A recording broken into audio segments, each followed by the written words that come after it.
예수님은 천한 자의 높음이시다 라는 제목으로 말씀을 전하겠습니다. 찬송가 96장에 예수님은 누구신가 라는 제목의 말씀을 가지고 우리가 말씀을 전하고 있는데, 원래 영어 제목이 있어요. 그러니까 Who you ask me in my Jesus예요. 이걸 해석한다면 어떻게 얘기할 수 있냐면, 당신이 나에게 묻는다면 나의 예수님은 누구입니다. 누구인가? 다시 한번, 당신이 나에게 당신의 예수가 누구냐라고 묻는다면 나는 예수님을 이렇게 고백할 것입니다 라고 이야기하는 겁니다. 그러니까 즉 고백으로서, 나의 신앙 고백으로서의 예수는 누구냐라는 거예요.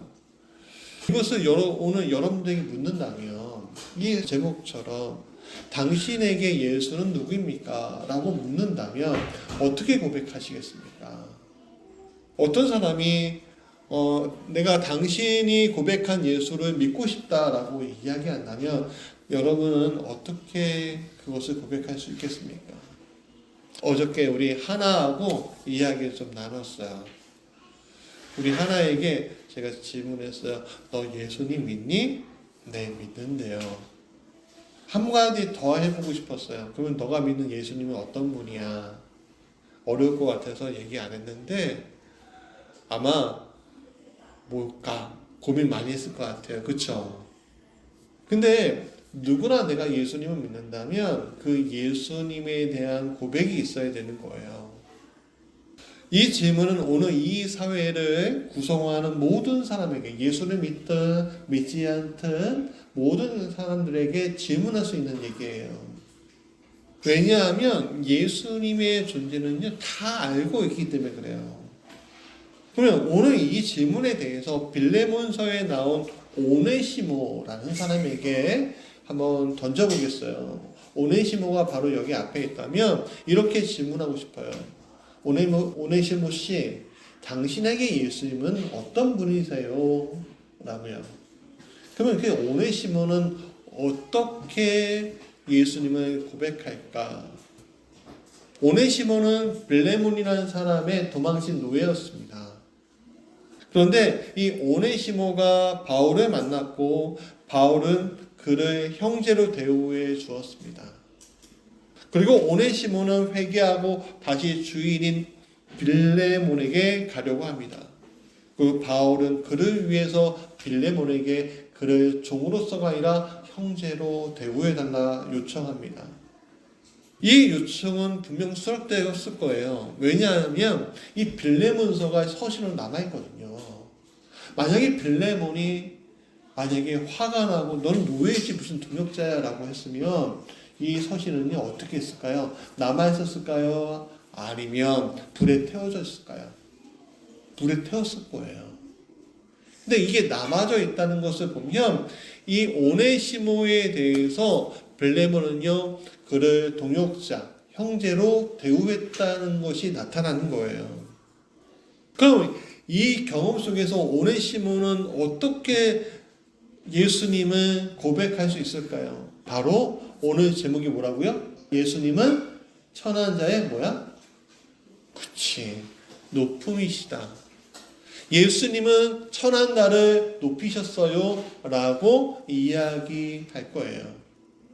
그렇다면 오늘 본문을 통해 예수님은 어떻게 천한 자를 높이셨는가에 대한 질문을 하면서 살펴보려고 합니다. 자, 첫 번째 같이 읽어볼까요? 숨겨진 계급사에 살고 있는 나라는 거예요. 여러분, 찬송가 96장의 천한 자의 높임이라는 단어를 영어 구절로 이야기하면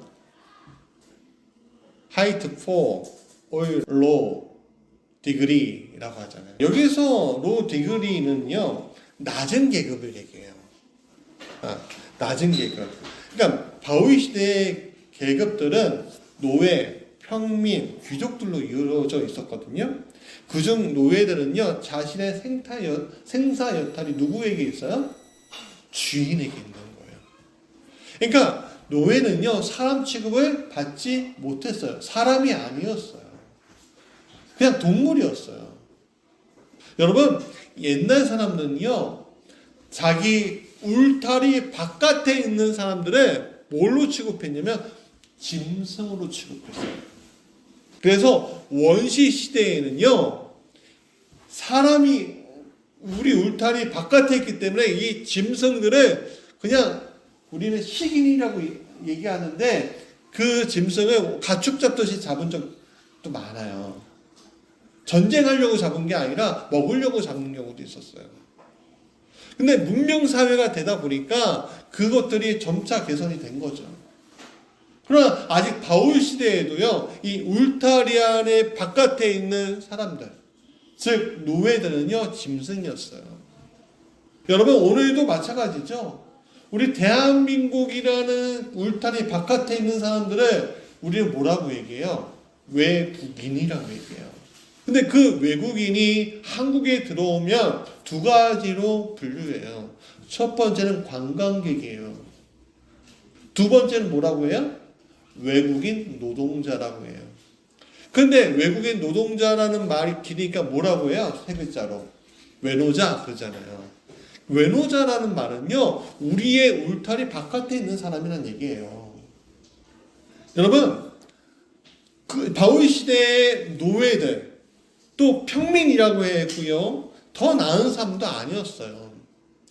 평민이라고 얘기하는 것은 귀족이 아닌 사람들, 그냥 농사 짓고 그런 사람들 있잖아요. 그런 사람들은요, 군사, 경제적 착취의 대상이었어요. 근데 그게 근대 사회, 그러니까 1900년대까지만 해도요, 전 세계 공통적인 일이었어요.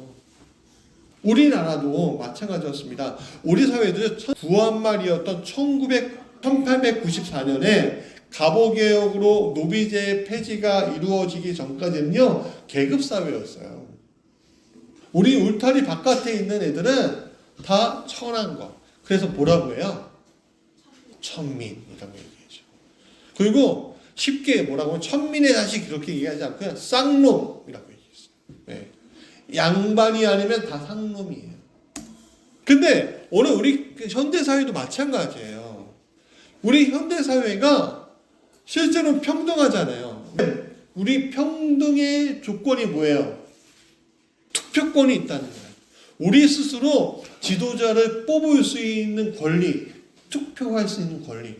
그것 때문에 우리가 평등하다고 이야기하는 거예요.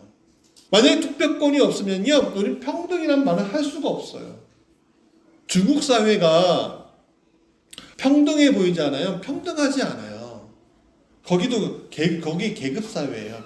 공산당원과 공산당원이 아닌 사람들과 차이가 있어요.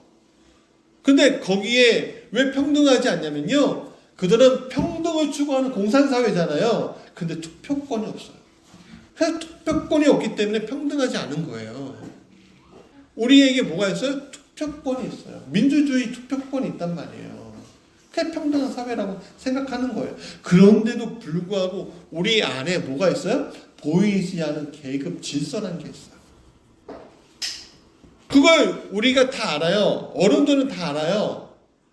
알기 때문에 우리 사회는요, 어떤 게 문제가 있냐면 학벌로 지위가 나눠져요. 돈으로 지위가 나눠져요. 그래서 부모 세대가 자녀 세대에게 뭐라고 해요? 너 공부해라. 너 공부하지 않으면 저 공돌이 된다. 이런 말을 서슴지 않게 얘기했던 사회예요, 우리가. 얼마 전까지. 경제, 사회, 문화적으로 불평등해지고 있어요. 빈부의 격차가 높아지고 있어요. 소외된 사람들, 가난한 사람들, 사회적 약자들은 여전히 고통받고 있어요. 모두가 평등한 권리를 가지고 있는 것처럼 보여질 뿐이에요. 그러나 그 진짜 권리를 가지고 있는 사람은요, 재산, 배경, 지위에 따라 여전히 다르게 작용하고 있단 말이에요. 지금 사회적 불평등의 사회예요. 계급사회예요. 우리가 그것을 느끼지 못할 뿐이에요. 왜? 민주주의가 많이 발달했으니까. 그래도 복지가 많이 올라왔기 때문에. 용난다는 말이 이제 안 통한다잖아요. 용은 개천에서 나는 게 아니라 어떻게 한대요? 만들어져 있대요. 부유한 자는 더 부유해지고 가난한 자는 더 소외되고, 불평등한 속에서 계급과 사별로 고통받고 있고, 그게 우리 사회예요. 그런 사회는 계속될 거예요. 언제까지? 예수님이 이 땅에 다시 오시기 전까지는요. 어쩔 수가 없어요. 이런 사회는요. 이런 사회 안에서 2000년 전에 이런 사회 안에서 얘들을 다가가셔서 높이신 분이 있는데 그게 바로 누구냐? 예수라는 거예요. 예수의 사랑이 바로 인간의 존엄성을 이야기해 주고 있는 거예요. 예수님은 사회적 지위에 따라서 사람을 평가하는 분이 아니셨어요. 특히 낮은 자의 옆에 계셨어요. 그래서 두 번째, 가실겁과 죄인들의 친구 예수님 시대의 사회적 수혜자들에게 사람들은 뭐라고 불렀냐면 바로 죄인이라고 불렀어요. 가난한 사람들, 과부들, 병자들, 노예들, 그들이 왜 저렇게 됐느냐? 죄인이기 때문에 저런 거야. 말씀을 가지고 있는 사람들, 말씀을 가지고 있다고 생각하는 사람들 얘기하는 거예요. 이 사람들의 계급은요, 높은 사람, 사회적 계층이 명확하게 구별되어 있단 말이에요. 세상은 이들을 죄인이라 불렀고 그렇게 사별하는 것이 당연했어요. 그러나 예수님이 그들과 가까이 계셨어요. 예수님은 그 사람들의 시선을 두려워하지 않았고 소외된 자들에게 직접 다가가셔서 그들을 돌보셨어요. 그래서 그 당시 기득권자들, 대제사장들과 바리새인들과 서기관들과 사두개인들이 예수를 뭐라고 했냐면 죄인들의 친구 얘기했어요. 매국노들과 죄인의 친구로다. 예수님께서 가난한 자, 세리, 죄인들과 식사하시면서 그들의 친구가 되었어요. 탈출구 없는 사람들에게 탈출구가 되어주셨어요. 그 당시 유대 사람들에게 이것은 비난받을 일이었습니다. 예수님은 그들의 지위나 사회적 평가를 중요하게 여기지 않으셨고 그들을 섬기고 그들의 필요를 채우셨습니다. 사랑하는 여러분, 오늘 우리에게 그런 자들이 있어요. 특히 교회가 정죄하는 이들이 있어요. 또 사회가 정죄하는 이들이 있어요. 살인범들, 마약사범들. 또 교회는 또 이런 사람들 사회적으로 비난하잖아요. 동성애자들, 또 외국인들, 다른 종교를 믿는 사람들. 계속 정죄하고 다녀요, 교회가. 근데 예수님은 오히려 정죄 당하는 저들에게 가서 나는 너희들의 친구야 라고 얘기해요. 나는 너희들의 친구야 라고 이야기하니까 저들은 너 나하고 상관없는 사람이야 라고 얘기하는 것이 아니라 아니 당신 같은 분이 어떻게 나에게 오셔요? 라고 얘기하면서 정말요? 라고 얘기하는 거예요. 빌레몬서에서 바울이 오네시모를 더 이상 종이 아니라 사랑하는 형제로 불렀어요. 예수님도 천한 자, 사회적 약자들을 한 형제 자매로 여기셨다고요.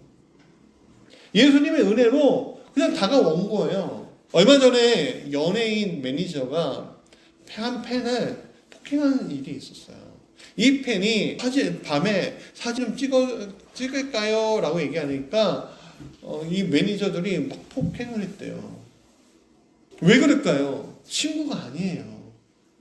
나는 연예인이야, 높은 사람이야. 저분은 높은 사람이 네가 뭐야? 이렇게 얘기하는 거예요. 이게 사회예요. 이게 오늘 여러분들이 살고 있는 사회란 말이에요. 이게 계급이란 거예요. 근데 예수님이 오셔서 나 계급장 다 떼고 너 친구가 할 거야 라고 얘기하는 거예요. 요나단과 다윗의 이야기 아시죠? 요나단은 뭐예요? 왕자죠? 다윗은 뭐예요? 원래 목동이에요. 평민의 자식이에요. 그 자식 중에서 가장 어린 사람이에요. 이 사람을 대해서 요나단이 너무너무 사랑했고 그의 친구가 되어주는 거예요. 그래서 이렇게 얘기하잖아요. 내가 왕이 아니고 너가 왕이 될 것 같아. 그게 친구예요. 그러니까 이 사람들이 뭐라고 해요? 나는 이제 예수님의 가르침을 받아들이겠습니다. 받아들이면 어떻게 해요? 한나라의 존귀한 백성이 되는 거죠. 그 점프를 한다는 거예요. 점프.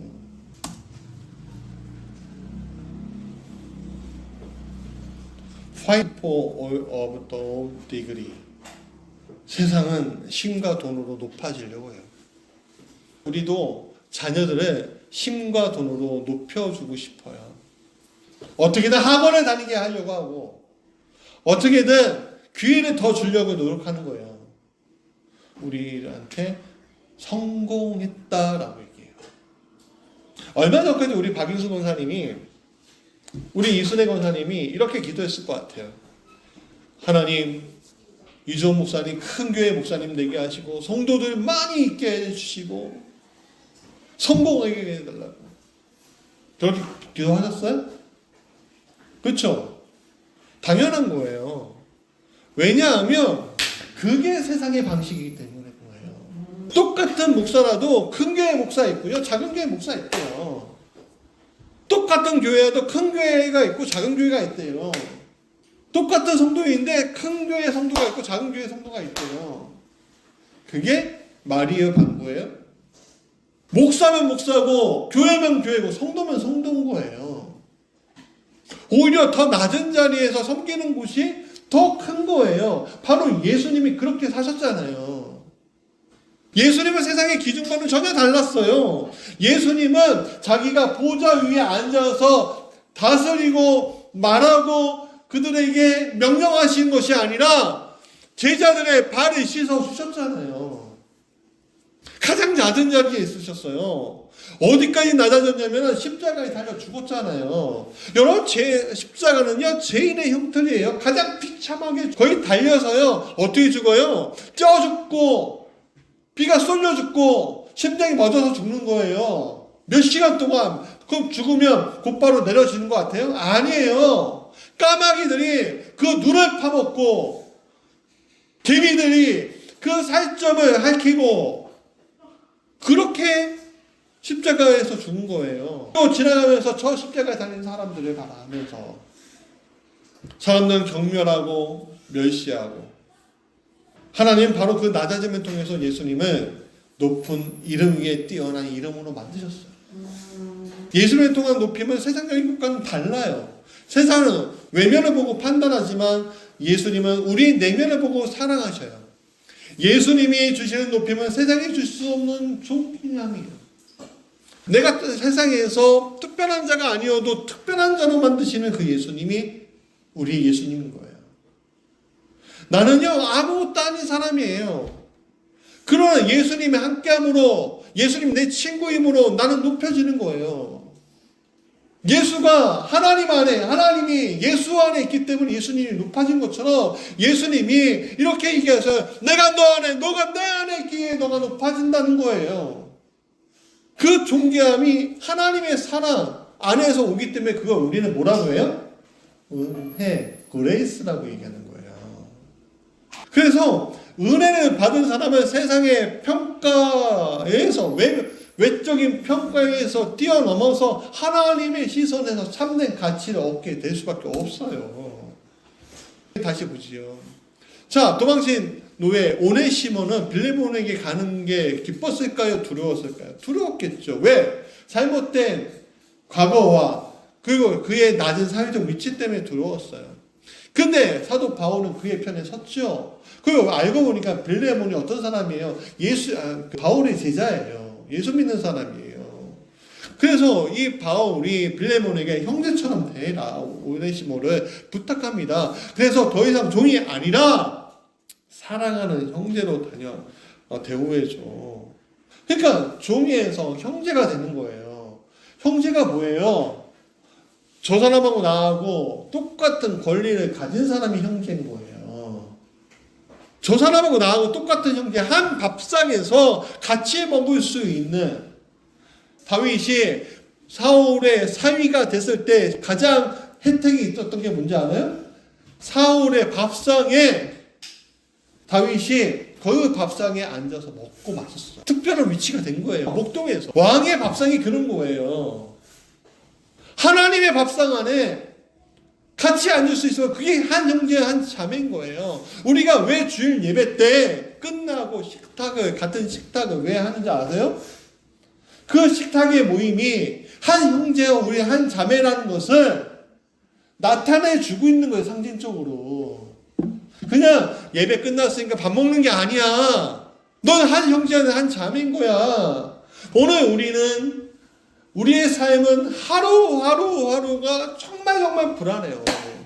오늘 우리는 준비되지 아니하는 계급이에요. 그런데 하나님께서 함께 하심으로 말미암아 놀랍게도 우리는 준비된 인생인 거예요. 내 자녀를 내가 책임지지 못하지만 하나님께서 책임져 주시라는 그 믿음 안에서 우리는 살고 있는 거예요. 내 인생도 하나님께서 책임져 주시는 믿음 안에서 살고 있는 거예요. 네 명의 자녀를 두었지만 내가 없더라도 하나님께서 저 아이들을 제대로 키워주실 거라는 믿음 안에서 내가 있는 거란 말이에요. 그러니까 조개교회가 그런 믿음이 있으니까 한 형제와 한 자매의 믿음이 있으니까 어떻게 돼요? 세상은 뒤집어질 수 있는 거예요. 조개교회에 가난한 사람들만 오는 줄 아세요? 아니에요. 계급이 높은 사람도 예수의 가르침 때문에 왔어요. 왔는데 보니까 내 노예가 내가 막 돈 구워준 애가 저기 있는 거야. 그런데 예수의 가르침 때문에 뭐예요? 돈 꺼준 것이 탕감되고 노예가 형제가 돼버리는 일들이 생기는 거예요. 그러니까 뒤집어지죠, 사회가. 예수님은 우리의 자유와 존귀함을 위해서 오셨어요. 죄와 죽음의 권세만 구원하신 것이 아니라 우리에게 영원한 소망으로 오신 거예요. 뭐예요? 너는 세상의 기준에 의해서 휘둘릴 필요가 없어. 내가 준 높임은 이 세상 가운데에서 너가 휘둘리는 것이 아니라 그 높은 가치 속에서 너가 살아갈 수 있는 가치를 가진 존재가 되는 거야. 그게 바로 뭐야? 존귀함이야. 예수가 주시는 자유와 존귀. 너가 그것을 오늘 누려야 되지 않겠니? 라고 얘기하시는 거예요. 예수가 죽었어요? 살았어요? 죽었어요. 죽은 예수를 우리가 믿는 거예요? 아니에요. 살아계시고 부활하신 예수를 믿는 거예요. 다시 오실 예수를 믿는 거란 말이에요.